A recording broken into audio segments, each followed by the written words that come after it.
Bem-vindos a mais um Pitada de Ideias com Carol Bortoleto aqui no Gestão e Food Services. Super desculpas pelo atraso, tivemos um problema de conexão, mas acho que entendemos o que estava acontecendo. O Thiago Demasi é meu convidado de hoje. Como eu postei a semana inteira, vai ser um papo incrível. Ale, acho que agora vai dar certo. Menino persistente aí, Ale, ou Ale, ou menina, ou menino, não tem problema, não tenho problema com isso. Mas a pessoa persistente está aqui, quer ver o papo, porque vai ser incrível. Obrigada pela audiência, tá? Então vamos lá, gente. Hoje eu vou falar de gestão financeira de bares, restaurantes e hotéis com o Thiago Demasi. É um incrível consultor na área, com mais de 25 anos de experiência. A gente se conhece há esse tempo já. E a gente vai falar um pouco de fluxo de caixa, negociação de tarifas, aluguel, impostos, enfim, como a gente melhora essa reabertura, essa retomada, renegociando todas as questões que a gente pode, né, diminuir essas despesas fixas que a gente tem. É... Que bom, que bom. Vai ser excelente mesmo.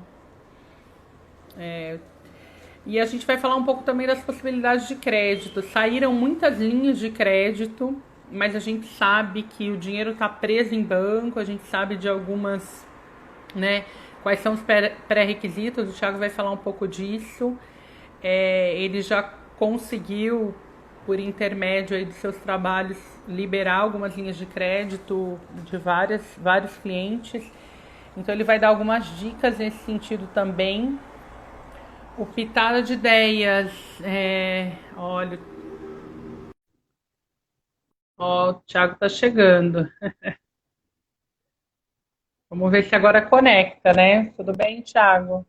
Oi, Carol. Oi. Por cima do Ah, não tem problema, é problema de comunicação que é o problema mundial, mas assim, é que o Instagram é cheio de frescura e não é bom como um Zoom. Mas para fazer essa conversa mais rápida, de uma horinha, tem que ser Instagram, porque a galera vai entrando para assistir. Então, bem-vindo, né? Já Obrigado, fiz uma obrigado. breve apresentação de você, mas eu quero que você fale um pouco da Freitas Demasi, né? Da Demasi Freitas, que eu sempre troco os nomes. Você entrou como Thiago aqui. Eu acho que eu nem tenho essa sua conta, mas tudo bem. Aham. Mas vamos lá. Me conta um Tá pouco aí legal. como é que tá esse momento, para depois a gente começar o nosso bate-papo financeiro aqui. Tá legal. Bom, antes de mais nada, obrigado do convite, Carol. A gente está no ramo aí, né? Já se conhece há pelo menos uns 20 anos, né? E, enfim, começando na operação, né? Eu sou oriundo da operação hoteleira, na década de 90, né? Começo da década de 90. Eu fiz administração de empresas, sou de Campinas, aí depois conheci o pessoal do Senac, e aí entrei nessa parte de hotelaria, que era uma paixão, né? Era um negócio menino de criança, de estar envolvido com o mundo da hotelaria. E aí depois eu tive a oportunidade de morar fora, depois que eu fiz esse curso do Senac, morei nos Estados Unidos, aprendi muito nessa área, trabalhei bastante lá, me especializei, passei por 2 universidades lá, depois voltei para o Brasil, trabalhei no Grupo Accor, no Senac, onde eu conheci a Carol, né? A gente fez alguns trabalhos juntos. Sim.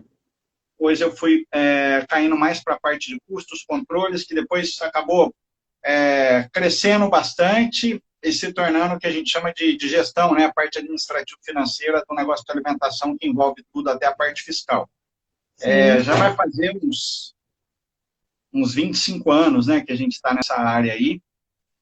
E, mais uma vez, agradeço o convite. Estamos aí para ver se a gente consegue contribuir um pouco com algumas informações bem objetivas para o pessoal que está nos assistindo. E eu É, agradeço aí a paciência. tranquilo. O que eu queria falar com o pessoal, né, Thiago, principalmente nesse momento de abertura e quando a gente fala da gestão financeira, a gente sabe que a maioria dos restaurantes, a gente está na área há muito tempo, sempre teve dificuldade de entender a gestão financeira como um ponto primordial da operação e sempre foi feito muitas vezes amadoramente, misturando contas pessoais com profissionais, aquela coisa louca. Conta um pouquinho para a gente dos tópicos mais importantes hoje que eu estou reabrindo para olhar num fluxo de caixa. Assim, o que você acha que o pessoal tem que parar e olhar aquelas linhas que, olha, tem que tomar conta? Né? Depois a Tá, gente vai entrar em detalhes maiores. Assim. tá. Carol, eu diria o seguinte, a experiência tem mostrado para a gente que nesse período da pandemia, e bem objetivamente, eu tenho que me preocupar mais com a despesa do que com a receita. E eu vou te dizer o porquê. A gente não sabe qual é a velocidade de retomada da receita, isso é fato. Tá? E quando eu digo isso, eu digo para operações que estão aí, né, no nosso alcance, na cidade de Campinas, na cidade de São Paulo, enfim, ou até pelo Brasil, mas operações independentes, operações familiares, Sim. né? Operações aí que não são de um fast food, que tem como prever e tem como provocar o cliente para ir até o local, né? Seja através ou num delivery, num drive-thru, enfim. Mas as operações que a gente conhece, operações de rua, de shopping, né? Enfim, essas operações, elas estão muito restritas hoje a essa situação da pandemia, né? Então, algumas cidades estão reabrindo, aí depois, infelizmente, o contágio fica pior, então elas voltam e fecham, né? E se a gente for pensar, não está errado, porque, na verdade, é uma preocupação que os prefeitos têm, né? Então, assim, por conta dessa situação, eu diria que hoje eu estaria muito atento na questão da mão de obra e na questão da renegociação do contrato de aluguel. E aí, especificamente, Carol, eu acho que vale a pena uma atenção com apoio jurídico de advogados que sejam especialistas no contrato de locação da área imobiliária, porque em muitos casos, e a gente participou de algumas negociações aqui em São Paulo, vale uma rescisão antecipada do contrato de locação. E em outros casos, o que a gente está sugerindo, porque nós estamos vivendo uma situação muito específica e atípica, seria um adendo ao contrato de locação vigente, até o mês de dezembro, agora de 2020, que é quando a gente está imaginando que deve durar esse novo normal, né? Então, atenção seria esses dois pontos aí, que é o grosso do seu gasto fixo. Tá. E quando a gente fala de mão de obra, Thiago, o pessoal teve a extensão agora da MP, né? Vai poder prorrogar. Algumas pessoas conseguiram dar férias, algumas pessoas fizeram a adesão à MP. E quem não conseguiu, qual é a sua sugestão? Ô, Carol, aí assim, aí tem que fazer conta, porque o que nós estamos vivendo e o que essa pandemia provocou é um relayout da estrutura do negócio de alimentação. Sim, então, legal. Os percentuais que a gente tinha como base para determinados grupos de despesa, eles não mais vão ser os mesmos.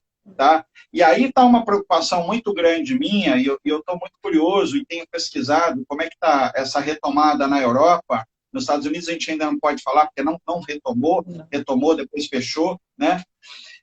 Para saber, em cima da receita bruta, qual é o percentual que eu vou passar a ter agora de custo de ocupação, de mão de obra. CMV não deve alterar muito, embora muitos fornecedores estão reajustando o preço na ponta, né? De concessionária, como é que vai ficar isso para saber se sobra alguma coisa lá embaixo. E até o final do ano, eu quero, pelo menos, estar com a operação aberta, ou seja, passar esse período aí mais crítico, né, onde muitas operações vão fechar, para ver como é que vai ficar o mercado e entender o comportamento do consumidor. Sim, e quando você fala das concessionárias, a gente teve um problema bem sério, né? Que foi feita uma média durante um período, porque não estava tendo leitura, e agora vieram contas astronômicas com as casas muitas vezes fechadas, e está tendo que entrar com ações para renegociar isso. Mas, enfim, são problemas pontuais. O que eu queria que você falasse um pouco são dessas possibilidades, desse monte de linha de créditos que saiu, né? E que muita gente não conseguiu, mas a gente também sabe que muita gente conseguiu. E eu queria que você falasse quais foram esses pré-requisitos que esses empresários tiveram para conseguir essas linhas de crédito e qual o trabalho que você faz diante disso também. Eu sei que você faz um trabalho impecável para a pessoa conseguir linha de crédito. Então, quem está com dificuldade, depois contate o Thiago, porque o Thiago vai te ajudar da melhor forma possível. Nós, inclusive, fizemos algumas mentorias gratuitas, né, Thiago? Juntos aí com alguns empresários para alinhar tudo que precisava e como poderia ser feito, e o Thiago está aí empenhado, é o trabalho dele e ele pode ajudar também. Conta aí para gente. Tá, é importante você ter falado isso, porque é o seguinte, só que aí a gente precisa contextualizar um pouquinho. Sim, nós vivemos num país onde o empresário tem que entender e essa foi uma grande lição para muitos empresários do setor do food service, que ele sempre precisa ter um caixa guardado, ou seja, que ter um caixa guardado sempre vai dar para ele uma possibilidade de fazer um negócio comprando uma mercadoria que tem um desconto, de ampliar o negócio dele, de fazer uma reforma, ou então de passar por um período de dificuldade, de falta de receita, como foi esse da pandemia. Né? Então, essa é a primeira coisa, ele não pode sangrar o caixa. No que diz respeito à tomada de recurso na instituição financeira, o que nós vimos foi o seguinte, a grosso modo, a gente trabalhou esse período auxiliando alguns clientes, aí, algumas pessoas até indicadas por você aí da região de Campinas. Nós temos 3 tipos de linha de crédito, tá? Assim, para ficar claro para o pessoal entender. Uma primeira linha, que seria uma linha mais, seria ideal, que são as linhas sem garantia, tá? Ou seja, eu não preciso, até porque eu não vou ter o meu recebível, eu não vou estar faturando aquele período, então se eu estou faturando, eu estou antecipando, então eu não tenho como dar mais o meu recebível em garantia, né? Mas para isso, eu passo a ter um crivo da instituição financeira bem mais apurado, tá? E aí, tem 2 coisas que eu gostaria de comentar. Uma primeira é o seguinte, esse crivo, ele foi muito apurado, muito detalhado, né? Por isso muita gente teve o seu crédito negado, mas, por outro lado, existe uma culpa nossa também do setor, de não estar sempre atento à minha pontuação no Serasa, a eventualmente ter um probleminha num cartório e deixar passar, ou não ver se aquele título já foi baixado no cartório, né? A pagar contas em atraso. Enfim, situações como essa, que agora o brasileiro está entendendo que são importantes quando você vai tomar um crédito. Sim. Porque existe um ditado, né, com o pessoal da lista de crédito de banco, que eles dizem o seguinte, a operação de crédito, ela é uma operação do presente, feita com base nos dados do passado para evitar inadimplência no futuro. Né? Então, você tem essas linhas que eu colocaria como ideais, que não têm garantia e que elas têm uma carência e taxa de juro adequada, eu diria até 1,2% ao mês. Tá? Essas linhas são especificamente do BNDES, linhas do Desenvolve SP, que é uma agência de fomento aqui de São Paulo, e, eventualmente, alguma linha que você tenha para capital de giro do Proger, que é uma linha que o Banco do Brasil e a Caixa trabalharam há muito tempo atrás. Tá? Sim. Essas linhas, elas são aí linhas melhores, digamos assim. Que entre aspas, o que foi o Pronamp agora. Mas o Pronamp é um caso à parte que a gente vai discutir no final. Depois você tem o segundo grupo de linhas de crédito, que eu diria que é com base no relacionamento que você tem com o banco, com a instituição financeira que você trabalha, seja ele um Bradesco, um Itaú, enfim, um Santander, um Banco do Brasil, que aí, o gerente, ou pode ser um banco público também, né, um banco de economia mista, como eles chamam, Sim. onde o gerente da sua conta, ele sabe da sua movimentação, ele sabe da sua necessidade, e, eventualmente, ele te empresta no aval, ou seja, no relacionamento, na confiança, né? Sem que você tenha alguma garantia aí. Via de regra, esses empréstimos são valores menores, com taxas maiores, e ele não tem uma carência tão grande. Que é fundamental, quando uma empresa toma um recurso, e restaurante não é diferente, ele ter um tempo para que ele possa se programar para começar a pagar a PMT, que a gente fala que é a parcela daquele empréstimo. Né? Então, eu não posso já pegar o dinheiro e começar a pagar. Eu tenho que ter um tempo para começar a pagar. Mas, então, nós temos esse segundo grupo aí, que é o grupo de tomada de recurso na base do aval. Que são valores menores, com taxas mais altas, e o prazo de pagamento também, via de regra, ele é até 36 meses. Tá? Tá. Depois nós temos uma terceira linha, que ela é o ideal, e é o que eu recomendo para quem não consegue o primeiro grupo, que seria o refinanciamento de um imóvel ou de um veículo, tá? Que é um bem dado em garantia, que o banco, a instituição financeira, pega, toma, né? Depois de uma análise da documentação, e aí ela vai emprestar até um percentual daquele bem, normalmente até 50%. As Certo. taxas desses tipos de empréstimo com garantia, elas são adequadas. Você pode conseguir até 1,15, 1,20, 1,25, quando muito 1,3, tá? Para Certo. esse tipo de linha. E aí, às vezes existe carência de 30 ou até 60 dias, mas o prazo, a grande diferença dessa linha, Carol, é que o prazo de pagamento, via de regra, ele é maior. Ele se Sim. estende por 48, 60, né? O que Tá. facilita para quem tem você te dá um prazo maior de pagamento. E depois, se você quiser antecipar, você vai lá, né, quita, e você desconta o valor do juro. A gente chama de trazer a valor presente. Então, a grosso modo, são esses três tipos de linha aí que nós Certo. temos. O problema é que o tipo de linha número 1, do BNDES e do Desenvolve, demorou muito, porque a demanda de gente pedindo, imagina, foi muito grande, né? Então, Sim. aí é complicado para a instituição financeira, ela vai fazer toda uma análise. Então, se tem um problema de cartório, se tem um atraso de pagamento, tinha muita gente que não tinha recolhido ainda o Simples, ou algum outro tributo, então isso aparece, ela quer que quita, às vezes não dá tempo, juntar a documentação, que aí mostra, por parte de algumas empresas, a desorganização, o contador Sim. às vezes não está com aquilo atualizado, né? Então, esse é um ponto. O Pronamp foi um pedido inclusive, do pessoal ligado ao Ministério do Turismo, e aí a gente tem que tirar o chapéu para o trabalho que a Brasel fez, inclusive na Sim. edição da MP 936, né, do Sim. auxílio emergencial para pagamento de salários, e também na questão do Pronamp. O O que pronome. acontece é o seguinte, Carol, infelizmente, os bancos no Brasil, existe um lado que é o seguinte, eles são muito conservadores na sua política. Os bancos brasileiros são um dos bancos mais estáveis do mundo. É muito difícil um banco brasileiro, uma instituição financeira no Brasil, quebrar. Tá? Certo. Então, o que acontece é o seguinte, ela só empresta, tá? Se ela pode calcular a inadimplência, ela olha as características do setor, ela olha o perfil de crédito do tomador, então, ela quer uma segurança. Quando o Pronamp saiu, o governo federal disse, olha, se você tiver um default, que é uma inadimplência nesse pagamento, eu te pago.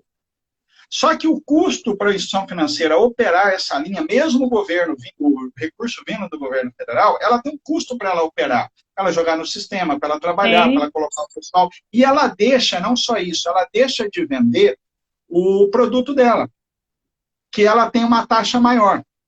Sim. Você entendeu? Então, o que eu digo, muito sincero e abertamente, é o seguinte, o Pronamp é para quem tem relacionamento no banco, tá? Certo. Mas a lei que editou o Pronamp, né, criou aí o Pronamp, que é o Programa de Apoio à Micro e Pequena Empresa, ela diz que mesmo a empresa tendo alguma restrição, tá, com relação a algum recolhimento, mesmo assim ela poderia pegar o empréstimo. Ela fala que ela pode, ela Ela pode. poderia. Português Exatamente. é ótimo, né?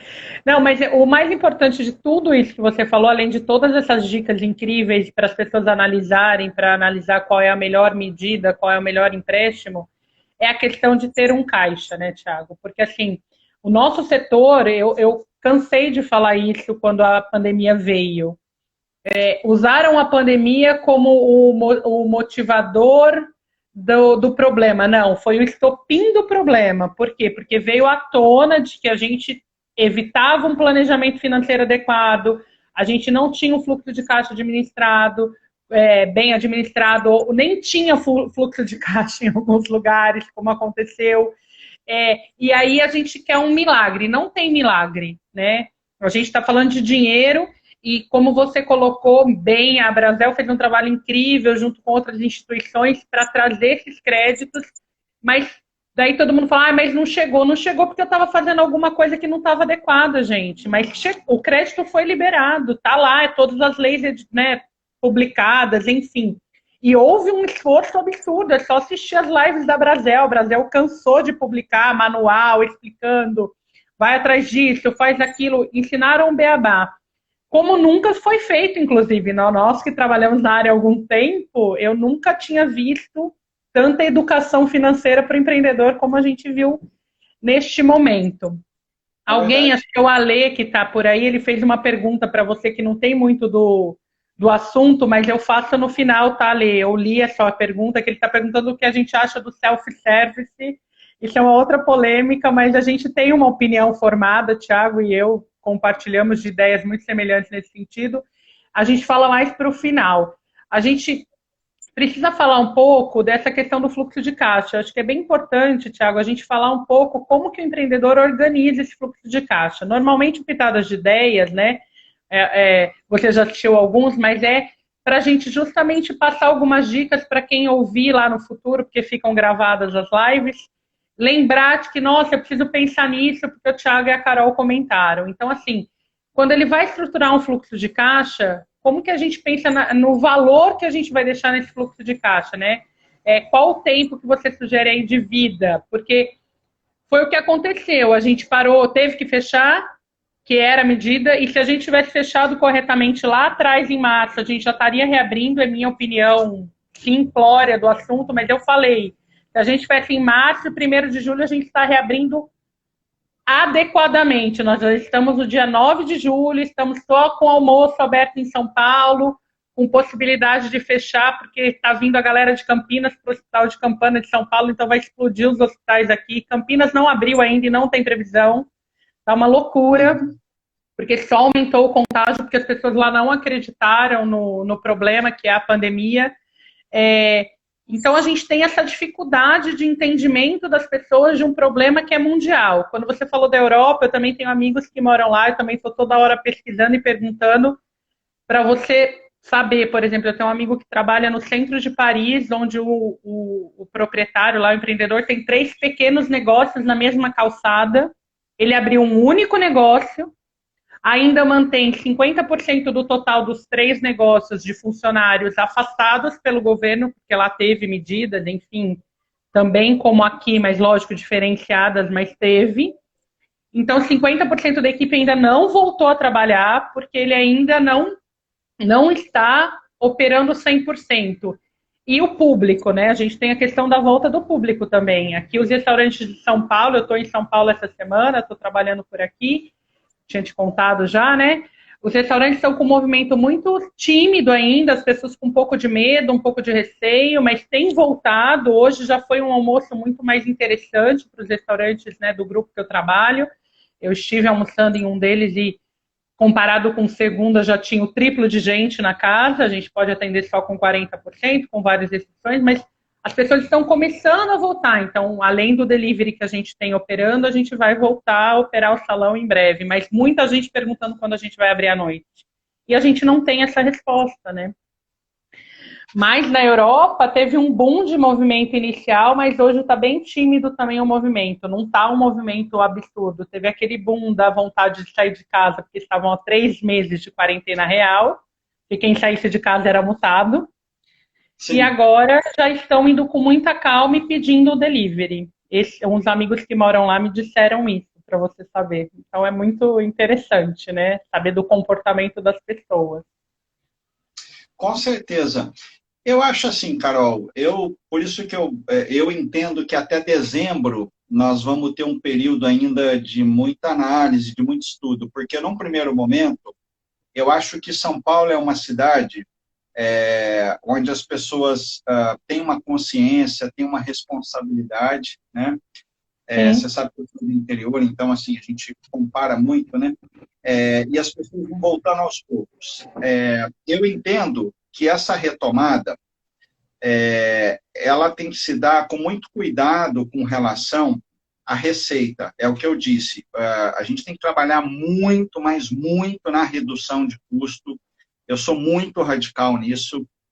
Operações que pagavam 12, 13 mil reais de aluguel vão ter que pagar 4, 5, sabe assim?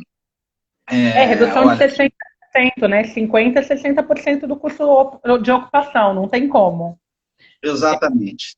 Tem que ser alguma coisa nesse sentido, porque senão fica muito difícil de você trabalhar, pelo menos até dezembro, porque daí eu acho que dá tempo da gente entender dois movimentos que estão acontecendo, que acho que vem de encontro com o que você disse. O primeiro que é o seguinte, as pessoas, elas querem sair de casa, né? Então tá, isso é uma coisa. Só que vai chegar uma hora que elas vão sair de casa, elas vão saciar essa vontade de comer um prato num restaurante, de estar num boteco com os amigos, quando liberar o funcionamento dos bares, mas aí eu preciso ver se elas vão ter emprego, se elas vão ter renda para consumir, né? Então, É uma outra coisa que é uma quase está segunda onda pensando. que vai... Exatamente. E que nós só vamos ver isso, e aí nós estamos falando da economia de uma maneira geral, e não dá para dissociar Sim. uma coisa da outra, lá para agosto, setembro. Isso tem efeito em outubro, novembro, aí nós não podemos esquecer que em novembro nós temos uma parcela do DAS que, não fica, que nós não pagamos em abril, que jogou para novembro, aí tem as parcelas, quem pegou empréstimo, se teve uma carência de 3, 4 meses, e a maioria concentrou a liberação dos recursos agora em junho, julho, começa a vencer as parcelas, tem 13º. Então, assim, vai acumular, né, um número de desencaixe, de saída de caixa aí considerável.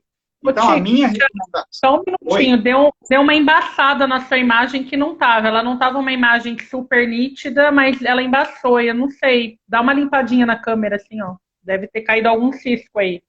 Será que... Pode ser, vai. Deu? Melhorou ou não? Embaçou. Tá estranho, porque tava tão bom e agora. Não sei. Ah, a gente tá te ouvindo bem, mas é celular, Ah, né, Thiago? A gente gosta de Zoom, eu sei disso, eu também prefiro, mas é o que temos para hoje no Instagram. não, Melhorou, opa, perfeito. agora estou te vendo novamente. Aí, ótimo. Legal. Então, acho que é isso, né, Carol? É uma receita, assim, eu vou... Todo mundo que tem me perguntado, eu tenho dito, é o seguinte, eu acho que agosto é 25 a 30% da receita que era, setembro é 40%, outubro 50 a 60%, novembro 50 a 60%, porque já tem muito feriado, e dezembro 50%, Certo. tá? Sim, Então, é essa a receita. E aí eu tenho que adequar toda a minha estrutura para essa pra... despesa. Inclusive, quem fatura até 120, 150, 200 mil reais por mês, tem que comprar assim, à medida que tiver necessidade. Eu entendo que vai ter que enxugar cardápio, né? Vai ter que ver possibilidade de fazer rescisão de mão de obra, infelizmente. Né? Eu prefiro ter mais colaboradores ganhando, de repente, até um pouquinho mais, e essa é uma coisa que a gente vai ter que dar um ritmo para esse pessoal, para eles abranger, o escopo de função deles ser um pouco mais abrangente, né? Sim. É, mas ter menos gente trabalhando, essa é uma realidade. A questão do aluguel é fatal, né? Mais do que nunca aumentar a produtividade dessa equipe, né, Thiago? Porque assim, antigamente a gente injetando gente, porque o piso é relativamente baixo, e compartilhava a caixinha, ok, mas agora a caixinha está muito baixa. Então é melhor eu ter alguém mais capacitado e treinado, que vai atender melhor o meu cliente, vai fidelizá-lo, do que manter de qualquer maneira isso, e pagando um pouco melhor, né? Com certeza. Mas é isso. Você falou de receita, mas, por exemplo, o ideal é eu ter um fluxo de caixa para 3 meses, 6 meses, 1 ano, 2 anos, 5 anos. Como que eu vou Não, me organizar? é assim, Porque a partir de agora, eu acho que todos os proprietários de restaurante vão pensar em ter um dinheiro guardado, vão pensar num valor de receita que eu tenho que separar para uma emergência, né? O sim, fundo de emergência dos condomínios, vamos dizer assim, vai ser o fundo de emergência dos restaurantes. Brinco fazendo uma piadinha aí, mas assim, quanto que eu tenho que ter? Como que eu tenho que começar a guardar esse dinheiro? Me fala um pouco disso aí para o pessoal não. aprender. O que você sugere? Ô, Carol, é assim, nós estamos vivendo uma situação, eu tenho 49 anos, acho que você é um pouco mais nova, que nós não tem precedente, né, Não. da nossa geração. Então, a gente ouvi muita live do pessoal da parte de fast food, que tem gerenciamento, tem orçamento, tem os números bem afinados.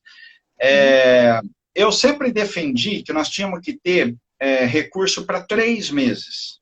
Certo. Já é normal, do nosso tipo de operação, em algumas cidades aí, eu não sei se tem alguém nos vendo que é de cidades que tem aquela sazonalidade de final de ano, você pega parte de dezembro que não funciona, janeiro, Sim. e a coisa começa a voltar só a partir de fevereiro, março, ou seja, o efeito no caixa disso só vai se dar lá para abril. Então, eu acho que esse ano agora, nós precisamos finalizar o ano com a operação aberta. Certo. Tá? Isso assim, todo mundo que eu conheço, que tem negócio de alimentação, que me liga, que é cliente nosso, eu falo, olha, o objetivo esse ano é estar com a operação aberta. A partir do ano que vem, É que aí, se Deus... sobreviver, né? Sobreviver É é esse... sobreviver. Vamos viver. Sobreviver. Exatamente, exatamente, com certeza. Né? E aqueles que conseguirem, sim, e aqueles que conseguirem, aí sim, a partir do ano que vem, eu não sei se a humanidade está sujeita a novos períodos como esse. Né? É uma coisa que hoje a gente não pode afirmar. Então, o que eu diria é o seguinte, você ter um recurso que te dê uma previsão, uma provisão para passar de 2 a 3 meses, tá? Sem ter entrada no caixa, e mesmo que a destinação do recurso não seja para isso, tomara a Deus que a gente não venha a ter períodos como esse mais, mas você tem que fazer uma rescisão, você tem que passar por uma situação que você tem que ter um desembolso de caixa. Então, eu diria o seguinte, a grosso modo, você tem um faturamento de 100 mil, tá?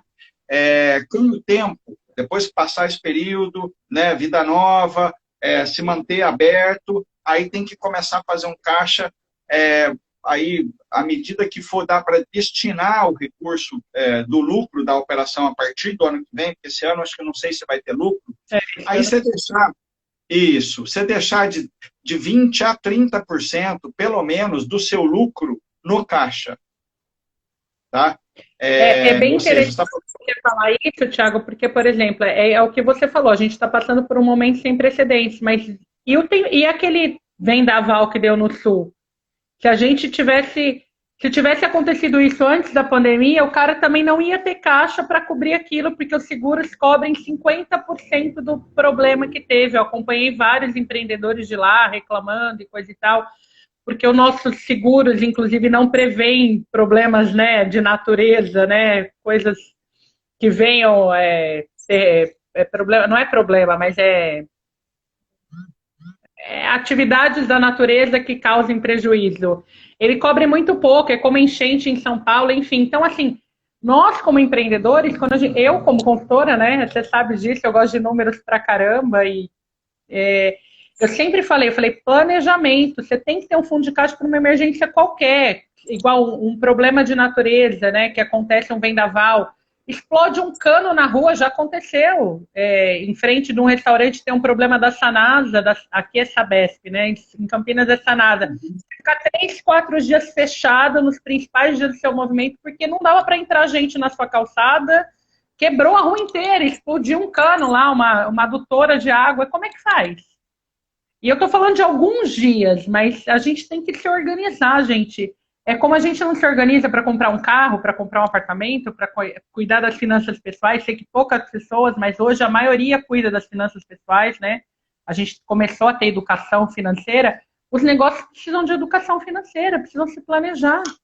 E essa coisa de 3 meses, eu falo, é mínima, né? A gente está numa pandemia que vai estender, mas se a gente tivesse um caixa para 3 meses, a gente conseguiria organizar para pegar melhor os recursos, para negociar melhor as contas, né? Então, é bem isso que acontece, porque essa é a grande diferença das grandes empresas ou das empresas menores que pensaram em um planejamento, porque tem vários empresários que cuidaram do planejamento e fecharam, por exemplo, uma semana para organizar delivery, não abrir o delivery de qualquer maneira.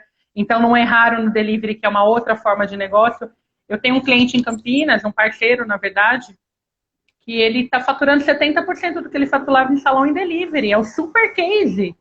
Ele está pensando se ele vai querer montar salão de novo para aumentar a despesa dele, porque ele falou, Carol, lógico, eu negociei aluguel, fiz todas as negociações, mas hoje meu delivery, se eu abrir salão, vai conflitar a entrada e saída de delivery e salão não vai ficar legal. Talvez eu monte o salão em um outro lugar, num outro momento de mercado.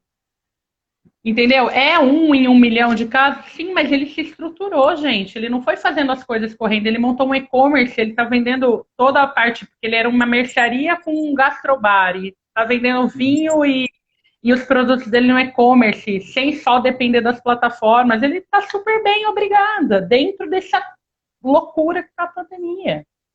Eu adoro Legal. contar o case do Cadu, porque eu acho que ele foi um empreendedor que sacou o problema e não ficou se lamentando e correu atrás da solução, que também é isso, né, Thiago? A gente vê muita gente só vendo o problema, reclamando do governo, ou mesmo das entidades que essa vez foram incríveis e não vai atrás para resolver. É a responsabilidade, gente, é nossa. Nós somos responsáveis pelo que fazemos, não adianta, Com né? certeza, Carol. E é tão verdade isso que você está falando, que assim, é gostoso, porque assim, a gente está falando aqui, tem um cliente que me mandou uma mensagem, eu ia até falar dele, incrível.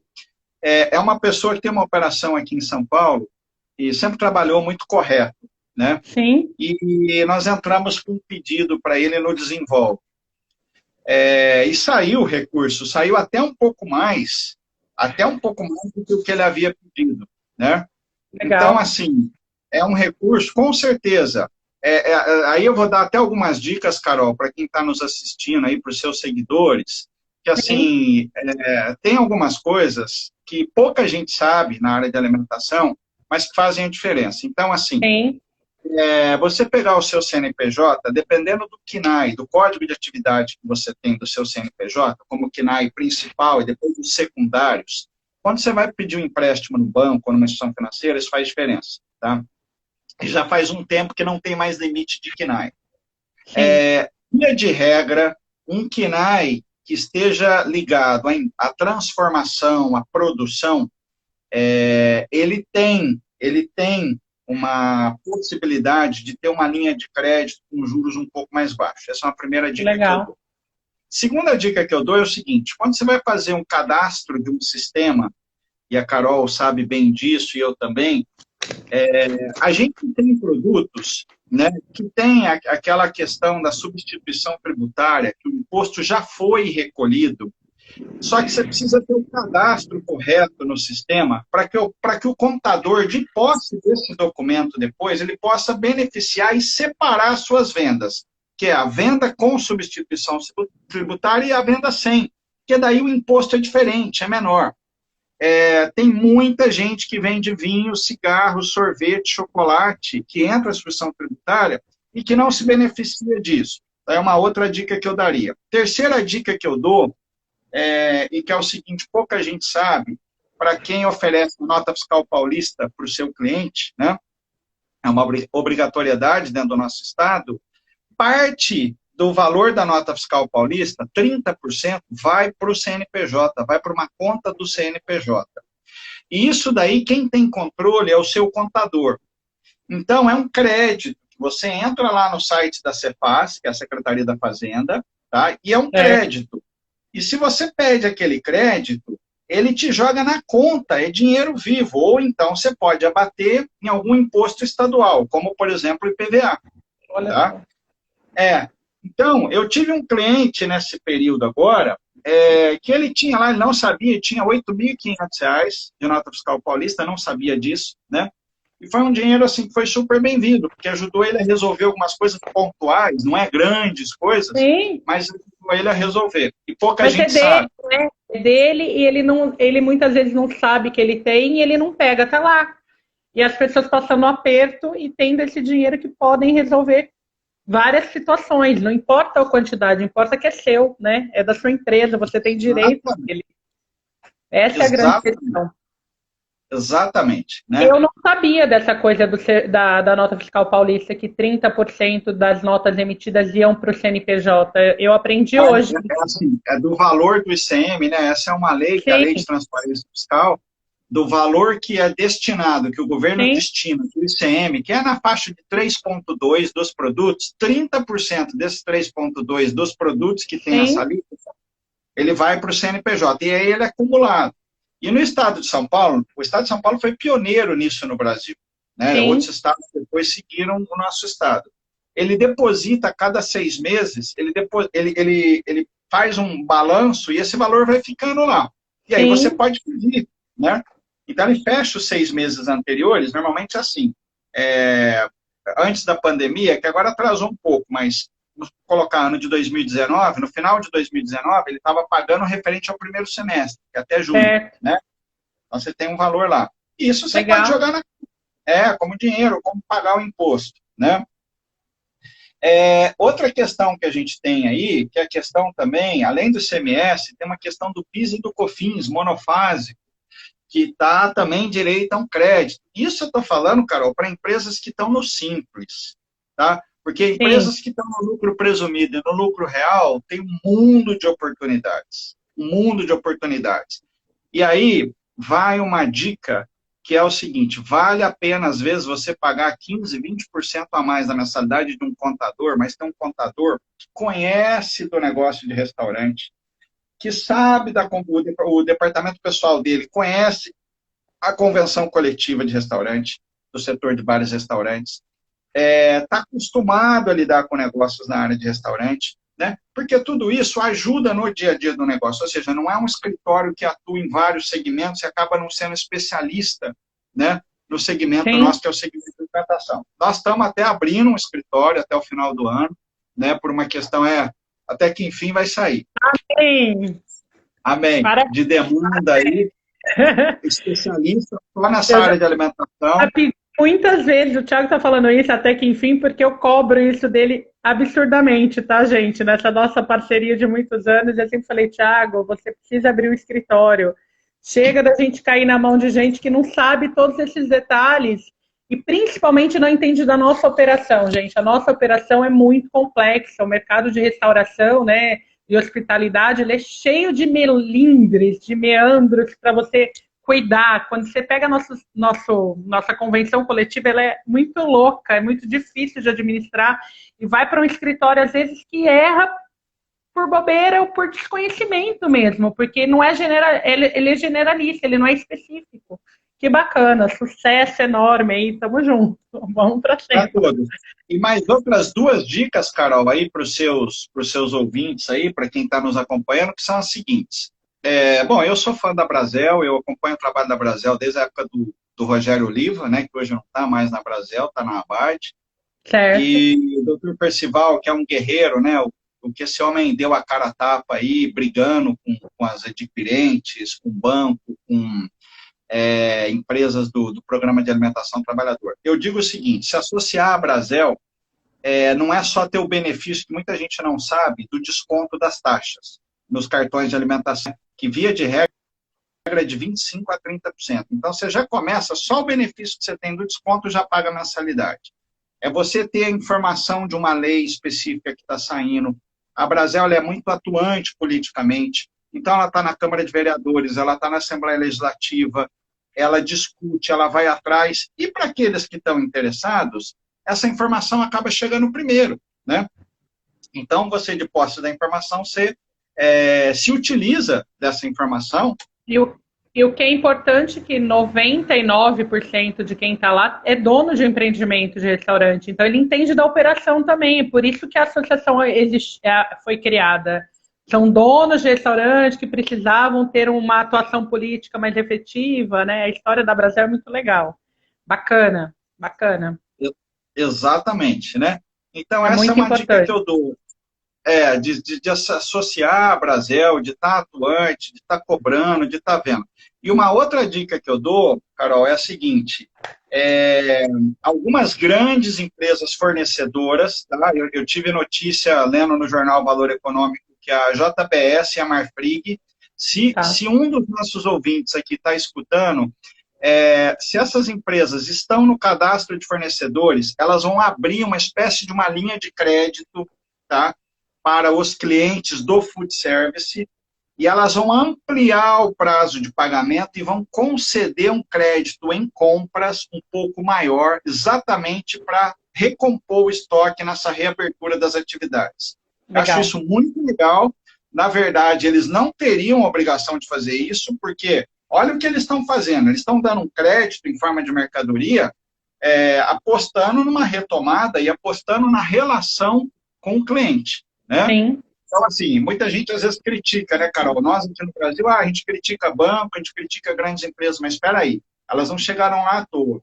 E o fato delas estar, tudo bem, elas precisam da gente, né, para Sim, poder ter a receita delas, mas o fato delas estenderem essa oportunidade, darem esse crédito, se você é bom pagador, aí vai todo o histórico, né? Se sim, é você tem lógico. um Aí é que relacionamento, você tem uma boa exatamente, relação com o seu fornecedor, ele vai te dar a oportunidade de agora melhorar o seu estoque para poder reabrir mais tranquilamente, sem aquele estresse do boleto que vence em 21 dias, né? Quando vem, exatamente. quando vence em 21, né, Thiago? Thiago, o papo, como sempre, com você é maravilhoso, né? Você sabe que eu adoro. A gente tem aí uns 10 minutos pela minha conta, só para a gente se organizar, porque senão o Instagram também derruba a gente. Eu queria Tá? vamos falar, vamos responder o Ale que está aí, foi um guerreiro que está com a gente desde a primeira tentativa de conexão que estava dando algum probleminha, e falar para ele do self-service e para as considerações finais, para você falar um pouco mais do seu escritório aí que vai abrir em breve, contar um pouco mais do que você pode ajudar, deixar o seu contato e a gente ir para os finalmente. Então, assim, sobre o self-service, o que, que você quer falar para o Ale que está seguindo a gente aqui? Tá. É, a gente tem algumas referências de operações que chegavam a fazer 2.000 refeições diárias no setor de quilo aqui em São Paulo, operações bem grandes, né? O Grupo Ripa na Brasa, o Grupo Passano, o Paulinhos Grill, o Pratos, o Garfos, aqui na região da Berrine. Então, assim, é o setor que vai ser, eu acho, mais afetado, junto com o setor de eventos. Precisa dar uma repensada, né? O problema, eu diria o seguinte, a situação a ser trabalhada no quilo, Carol, que eu imagino, é porque o quilo é o tipo de negócio que ele depende de muito volume. Se não tiver volume, as margens dele são pequenas, né? Porque para você fazer buffet Sim, pouco, tal, é complicado.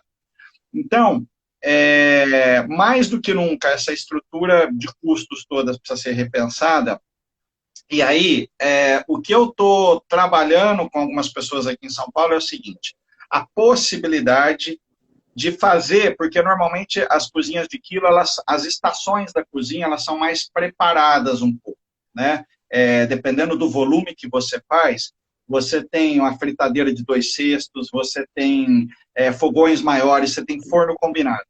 Então, a minha sugestão é pensar na possibilidade de trabalhar o período da noite para refeição de entrega, tá? Para fazer uma receita adicional, essa é uma possibilidade, tá? E também no final de semana, se é que não se trabalhava no final de semana, com alguma produção, tá? Para sim. poder pagar, equilibrar os custos até o final do ano. O Sim, self-service, o à la carte é uma coisa que tem na Europa, tem nos Estados Unidos, tem na Ásia, né?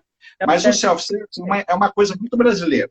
Então, assim, a gente não tem uma noção hoje de como estaria acontecendo isso na Europa para poder falar, olha, aqui vai ser assim. Eu acho Sim. que volte, tá? Mas eu acho que volte com um distanciamento maior, não vai ser uma fila inteira de buffet, nós vamos ter ilhas de buffet, alguma coisa nesse sentido.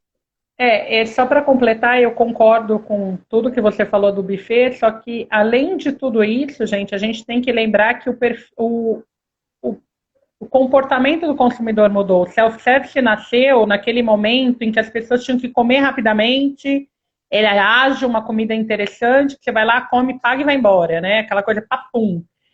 E até esse perfil mudou, né? As empresas estenderam home office, as empresas mudaram a forma de pagar ticket de alimentação. Então, tudo isso a gente vai ter que analisar e, como o Thiago falou, é local, é Brasil. Não tem. A gente inclusive, quer modelo para outros lugares na questão de self-service. Não tem como. Os buffets de eventos, Thiago, eu tenho lido algumas coisas, porque eu conheço muita gente que trabalha com buffet de evento. A maioria já assim, vai manter os buffets, mas com não vão ser porções onde as pessoas se servem, vão ser mini porções, né? São os pockets. Então, algumas coisas embaladas, algumas coisas em pequenos ramequins, algumas coisas assim. Então, vai aumentar a louça e vai aumentar lixo, mas não vai diminuir o contato, que é uma das coisas que causam um pavor, assim, em buffets de eventos. Eu li bastante sobre isso, são várias alternativas. e está todo mundo estudando muito. A gente não tem a resposta do que vai acontecer do self-service, que é a resposta do milhão. Quem tiver essa resposta vai ganhar US$ 1 milhão. A gente vai ter que testar muito o buffet, né, Thiago, daqui para frente. Vai ter que entender como que as coisas vão fluir. Não tem como É mudar isso. verdade. Eu acho que uma primeira alternativa seria essa de estender uma produção só com o pessoal, num período mais estendido, para Sim, operações que trabalham à noite, sabe, para construção civil, sabe, sim, fazer produção mesmo de marmita, né, de sim. alimentos já pré-preparados que fiquem depois num transporte adequado e tal. Essa Ajuda a ideia, pagar. essa ideia é brilhante para você ter a sua produção, mas você tem que pensar que é um outro turno, tem que pensar nesse transporte, né? Então, assim, lembrar que é um outro negócio dentro do seu negócio, igual muitos quilos estão servindo quentinha, né? Muitos quilos estão vendendo marmitas de vários tipos e modelos. Mas é um outro aprendizado, é um outro negócio, tem que fazer conta de novo, tem que calcular a embalagem, tem que calcular transporte, que é uma das coisas, né, de entrega que é cara, é logística. Então a gente tem que pensar em tudo isso. Tiago, quero agradecer imensamente por você aceitar esse convite. Faz tempo que a gente está querendo conversar e as agendas estavam complicadas. Brigadíssimo pelas dicas. Eu acho que quem ouviu essa live vai ter muita luz aí no fim do túnel para continuar vivo até dezembro.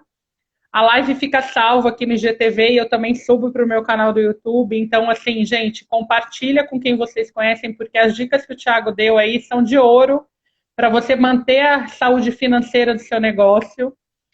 Agradeço a audiência, agradeço quem passou por aqui. Até a próxima, quinta-feira que vem tem outra live às 17 horas. Eu vou falar sobre drinks, os drinks que a gente embalou para levar para casa. Eu vou falar com um mixologista incrível que chama Lucas Moraes de Campinas, um menino jovem, criativo e que se reinventou na pandemia, porque os bares estão fechados e também dentro da cadeia é um dos últimos negócios que vai abrir, porque não pode ter Verdade. aglomerações, né? Então, a gente vai falar de um modelo de negócios que ele inventou, ou copiou, ou melhorou, não importa, mas ele conseguiu sair aí do limbo, né? Não ficar escondido na pandemia. E eu espero vocês aqui. Tiago, fala seu contato, deixa seu telefone, e-mail, enfim, as suas redes sociais aí, o Tiago, né? Aqui no Instagram, para o pessoal te seguir e poder contar com seus serviços incríveis aí. Imagina, bom, Carol, eu agradeço, peço desculpa aí pelo transtorno aqui do início, né, da conexão. O site é o www.freitasdemasi.com.br. No Instagram é o Thiago Demasi, Thiago sem H, Demasi, Demasi. A gente está à disposição, Carol, para ouvir, para auxiliar, para ajudar, independente se for um trabalho ou não, né? Acho que a gente está Sim, num período aí de auxílio, de repente trocar uma ideia, às vezes a gente pode fazer durante o horário comercial, mas a gente tem reservado aí alguns minutos, ou às vezes algumas horas do dia, como a gente já fez no sim. sábado, ou depois do horário comercial, para poder auxiliar as pessoas aí, a gente faz uma videoconferência, alguma coisa nesse sentido. E eu desejo boa sorte a todos aí. Tá joia. Então, gente, muito obrigada. Até a próxima. Tchau, tchau, Thiago. Vou te chamar no zap para a Tchau. gente bater mais papinho. Tchau, tchau. Obrigado. Tchau.